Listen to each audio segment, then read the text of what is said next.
Você sabe o que Stephen Hawking disse? A melhor evidência que temos de que a viagem no tempo não é possível, e nunca será, é que não fomos invadidos por hordas de turistas do futuro.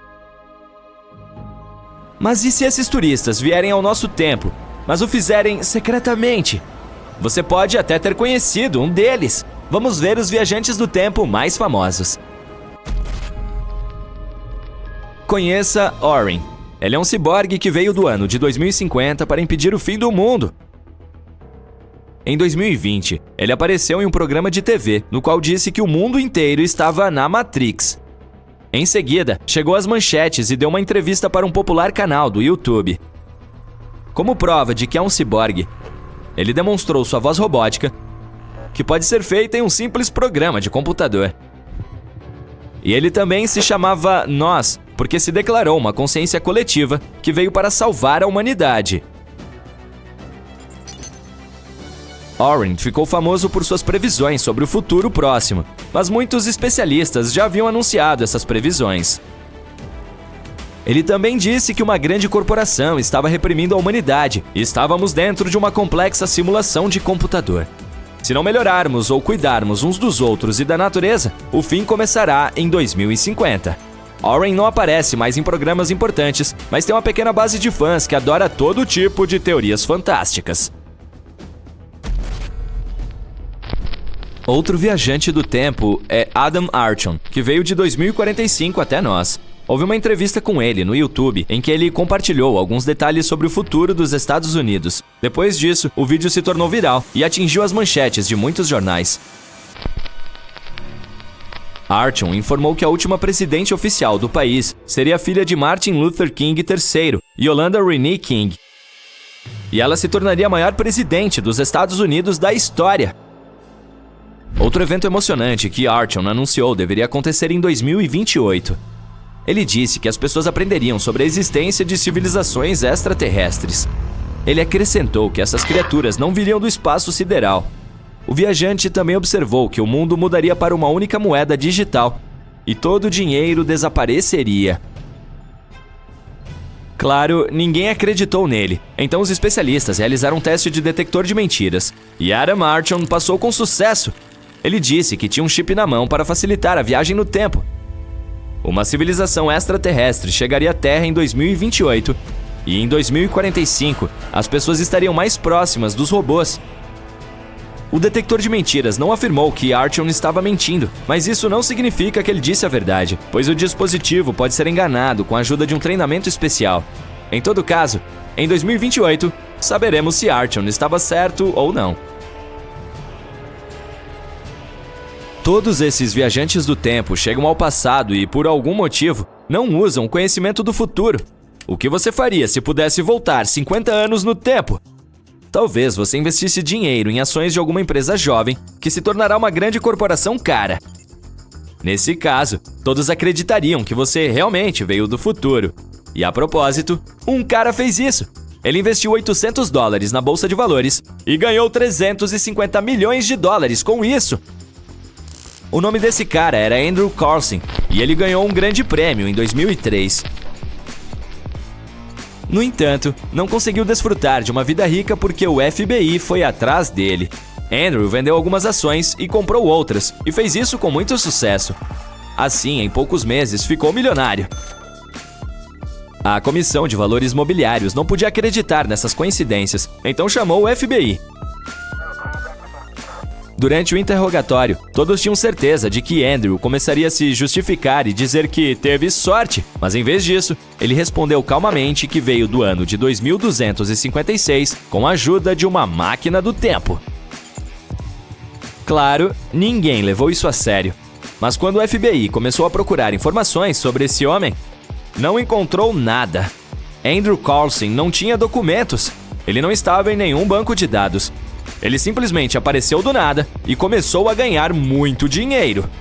O homem foi interrogado por cerca de 4 horas e se comportou com muita calma. Parecia que ele estava dizendo a verdade. No entanto, não disse a eles a localização da máquina do tempo. Quando a imprensa descobriu esse homem, ele imediatamente se tornou uma celebridade. Sites de notícias começaram a escrever sobre Andrew Carlson. Artigos apareceram no Japão, na Austrália na Alemanha, no Reino Unido e em outros países. E, claro, os jornalistas começaram a ligar para o FBI para saber mais detalhes sobre esse cara. E o FBI disse a eles que toda a história era ficção e que não havia Andrew Coulson. Informações sobre ele apareceram no buscador da internet, conhecido por suas notícias falsas. Em algum momento, o artigo sobre o viajante do tempo de alguma forma chegou ao Yahoo e se tornou viral. Então, como vemos, todas as informações sobre viajantes no tempo são ficção ou mentira. As conversas sobre essas viagens surgiram graças a filmes e livros fantásticos. A cultura pop influenciou muito esse conceito fantástico e criou várias teorias afirmando que a viagem no tempo é real. E algumas pessoas acreditam nisso, especialmente quem não tem muito contato com a ciência. Mas o que os verdadeiros cientistas pensam sobre isso? Essas viagens são realmente impossíveis? Vamos tentar descobrir. Os cientistas dizem que sim, a viagem no tempo é real, porque exatamente agora estamos viajando no tempo. O tempo está avançando e nós estamos nos movendo com ele. Podemos chamar isso de jornada. Mas se precisamos entrar no futuro ou voltar no passado, aqui tudo é muito mais complicado. Lembra-se da teoria da relatividade de Einstein? Ela diz que o tempo se move em relação ao observador e não tem valor constante.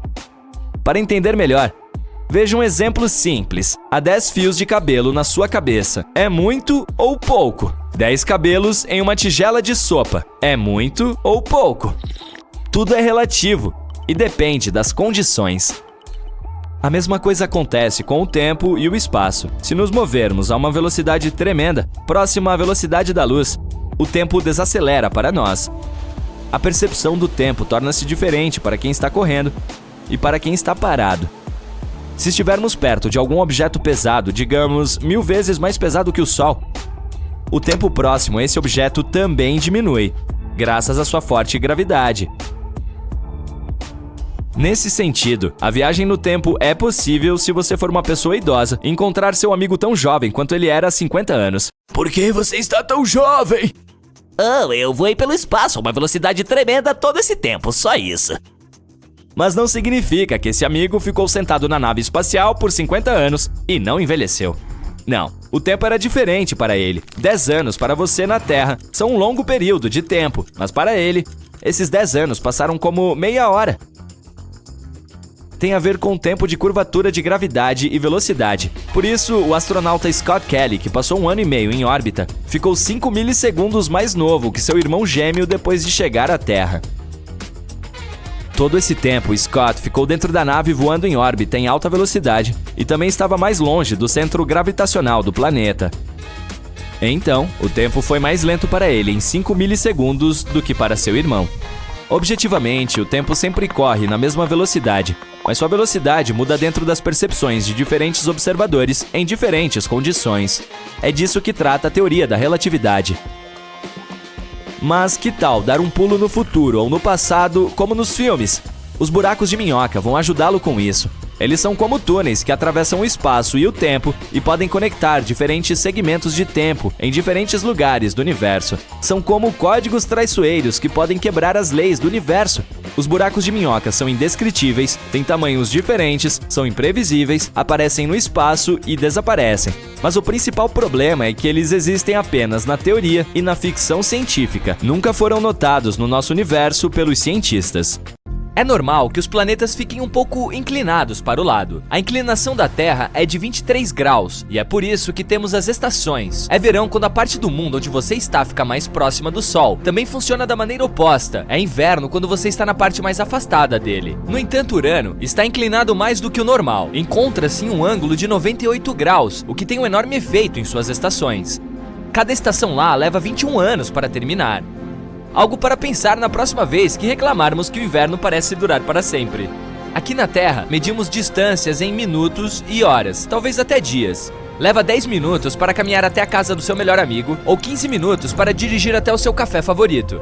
Mas no espaço é diferente. É vasto, o que significa que medimos quanto tempo leva para chegar a um certo ponto em anos, ou, na maioria dos casos, anos-luz. Então, se um dia você quiser caminhar até a Lua, seriam necessários 9 anos para percorrer os 385 mil quilômetros. Talvez você queira dar um passeio até a estrela mais próxima, Próxima Centauri. Se você mantiver o pé no fundo a uma velocidade constante de 113 km por hora, chegará lá em cerca de 356 bilhões de horas, ou cerca de 40,5 milhões de anos.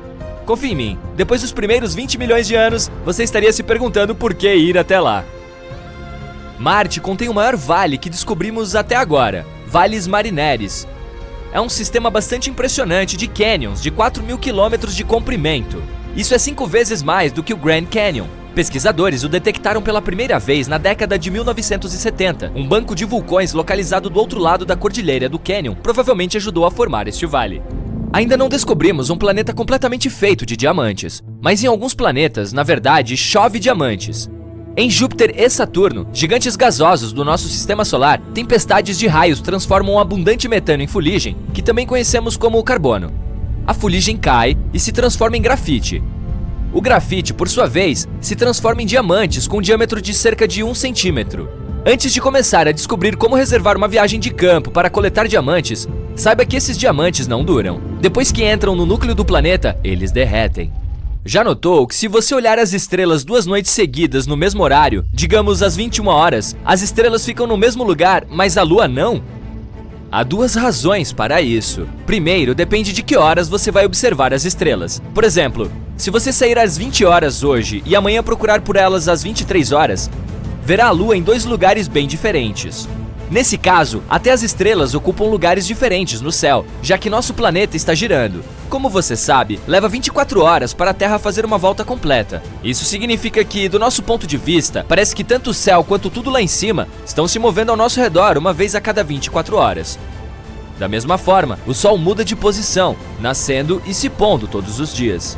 Então, se você sair 2 noites seguidas na mesma hora, na maioria dos casos, terá que esperar mais meia hora ou até mais até que a Lua volte à mesma posição da noite anterior. As estrelas estão praticamente paradas. Parece que estão se movendo, mas isso é só porque a Terra está girando. Mas a Lua está realmente se movendo ao redor do nosso planeta, e ela passa por diferentes fases. Por exemplo, uma lua nova é quando está completamente escuro no céu. Uma lua cheia é quando seu lado diurno está voltado para a Terra. Demora cerca de 1 mês para a Lua dar uma volta completa ao redor da Terra. Talvez você tenha mais sorte em uma expedição de coleta de diamantes neste próximo planeta, a 40 milhões de anos-luz da Terra, 55 Cancrier. Os cientistas costumavam chamá-lo de superterra. Uma superterra é geralmente um planeta muito maior que o nosso. Este planeta, por exemplo, tem o dobro do tamanho da Terra. Está tão perto de sua estrela que faz um círculo completo ao seu redor em menos de 18 horas, o que significa que o ano lá é bem curto. Por estar tão perto de sua estrela, sua temperatura chega a incríveis 2.700 graus Celsius. Devido ao calor, em combinação com a densidade do planeta, os cientistas acham que seu núcleo deva ser formado por carbono na forma de grafite e diamantes. Há mais de 10 anos, os astrônomos descobriram uma enorme nuvem de vapor de água a 12 bilhões de anos-luz do nosso planeta. Essa nuvem é a maior fonte de água que conhecemos. É também a mais antiga, datando de quando o universo tinha apenas 1,6 bilhão de anos. Agora tem 13,8 bilhões de anos. Cara, se eu tivesse começado uma poupança 12 bilhões de anos atrás, com os juros, eu teria uma pilha de dinheiro agora. Mas eu não estava por perto. De qualquer forma, essa nuvem é tão grande que detém 140 trilhões de vezes a quantidade de água em todos os oceanos do nosso planeta. Essa nuvem meio que alimenta um buraco negro. Também pode conter gases suficientes, como monóxido de carbono, para encorajar o buraco negro a crescer 6 vezes mais do que é no momento. A temperatura média do nosso planeta é de cerca de 14 graus Celsius, e a temperatura mais alta já medida foi de 57 graus Celsius. Parece muito? Bem, em Vênus, pode chegar a 482 graus Celsius, o que o torna o planeta mais quente do nosso sistema solar. No entanto, não é quente o suficiente para derreter aço. Precisaria de mais 1.370 graus para chegar lá. Mas é quente o suficiente para derreter chumbo. E quente demais para permitir a vida, pelo menos da forma que conhecemos. Vênus nem é o planeta mais próximo do Sol, é Mercúrio, mas tem uma atmosfera super espessa que retém gases de efeito estufa. É como se você se cobrisse com um cobertor bem grosso no meio do verão.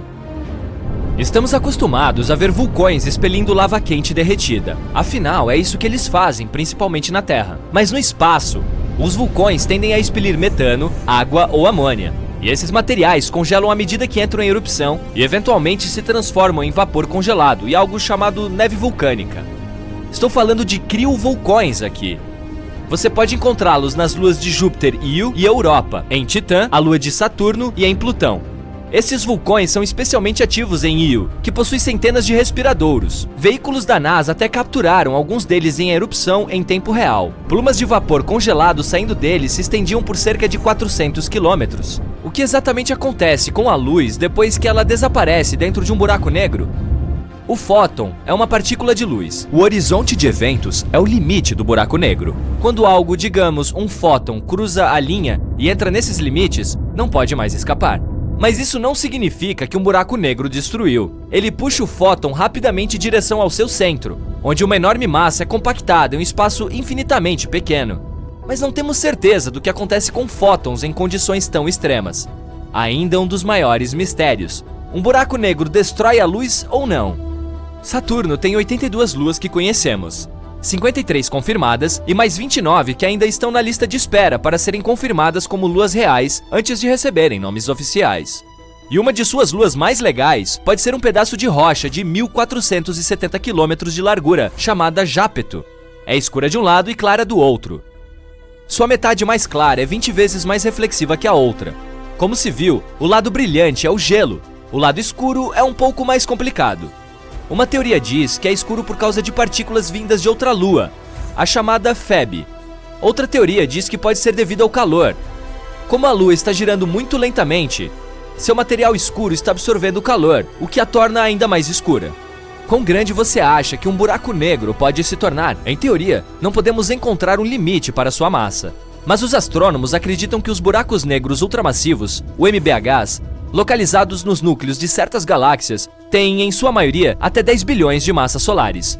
Recentemente, eles até descobriram que esses UMBHs fisicamente não podem crescer muito mais do que isso, porque nesse caso, começariam a romper os discos de acreção que os alimentam.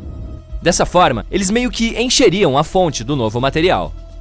A maioria das pessoas imagina o universo com uma cor entre água marinha e turquesa pálida. Até mesmo alguns pesquisadores pensaram que era assim. Se conseguiu determinar a cor cósmica, combinando a luz de mais de 200 mil galáxias dentro de 2 bilhões de anos-luz do nosso planeta. Mas a cor real é mais próxima do bege.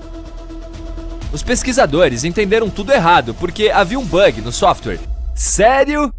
Ele converteu o espectro cósmico na cor que nossos olhos veriam, se fôssemos expostos a ele. A equipe definiu essa cor como um latte cósmico. Faça uma dose dupla para mim, com baixo teor de gordura e para levar, por favor. Ei, olhe pra cima. Está acontecendo uma chuva de meteoros agora. Ok, na verdade não. Mas fiz você olhar, não fiz? Se você é fã de lua cheia, não deve ter perdido a do dia 27 de fevereiro. A lua se iluminou bem na frente de nossos olhos por estar localizada no lado oposto da Terra, onde o Sol está. Dê uma boa olhada nisso. Não se parece com uma enorme bola de neve, só que pendurada no céu? Algumas tribos nativas do hemisfério norte do nosso planeta podem ter pensado o mesmo. É por isso que costumavam chamá-la de lua de neve. Você sabe, quando ficava grande e cheia assim. Ok, vá em frente e pegue um telescópio agora, porque nos dias 9 e 10 de março, 3 planetas ficarão alinhados para o seu prazer estético.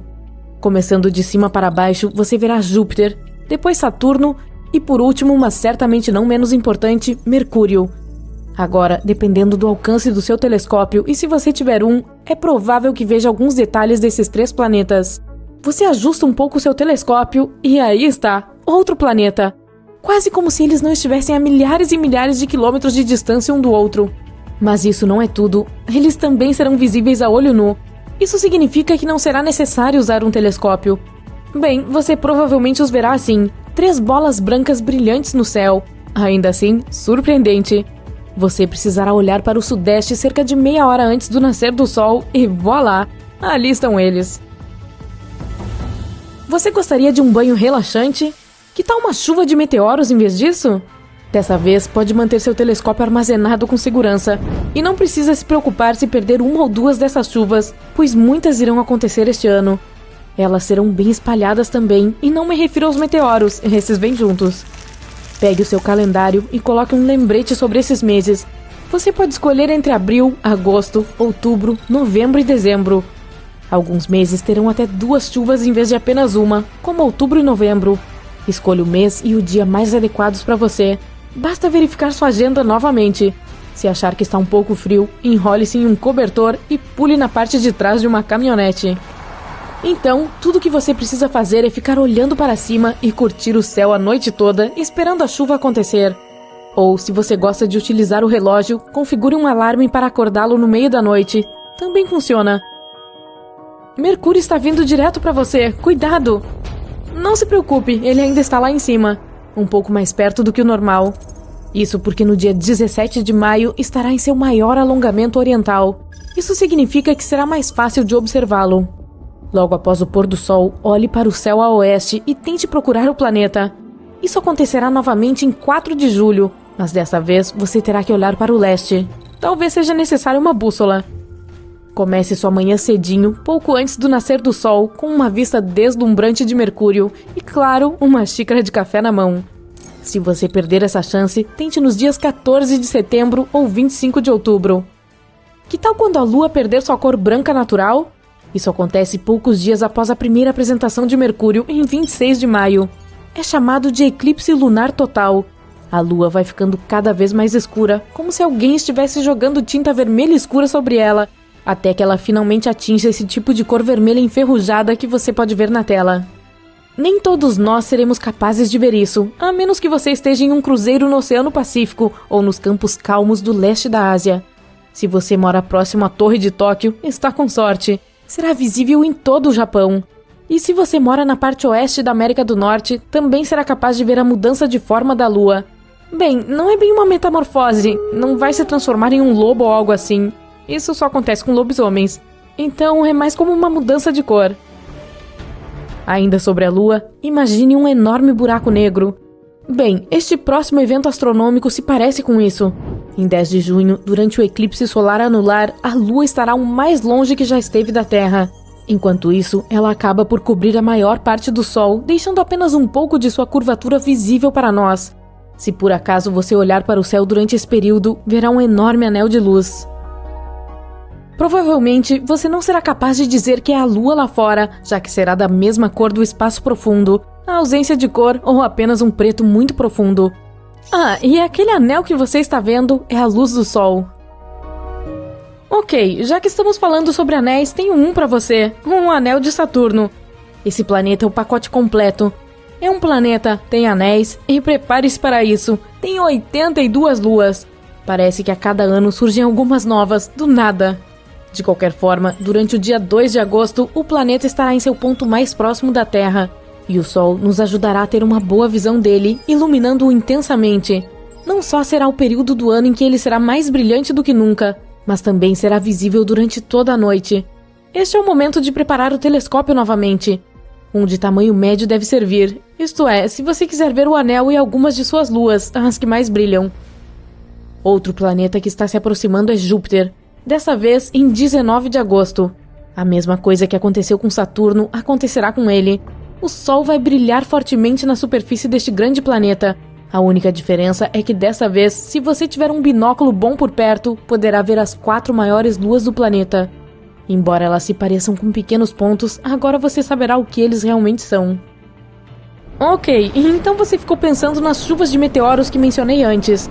Bem, essa será a melhor de todas. É a chamada de Perseidas, e quase parece que o céu é uma máquina de lançamentos, exceto que são meteoros. Durante esta chuva em particular, é possível observar até 60 meteoros por hora.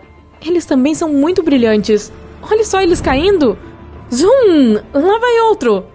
Os melhores dias para se aconchegar, sentar na grama e simplesmente ficar deitado olhando para o céu são os dias 12 e 13 de agosto.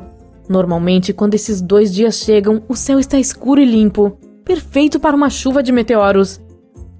Imagine uma lua ligeiramente vermelha. Isso é chamado de eclipse lunar parcial e acontecerá durante o dia 19 de novembro.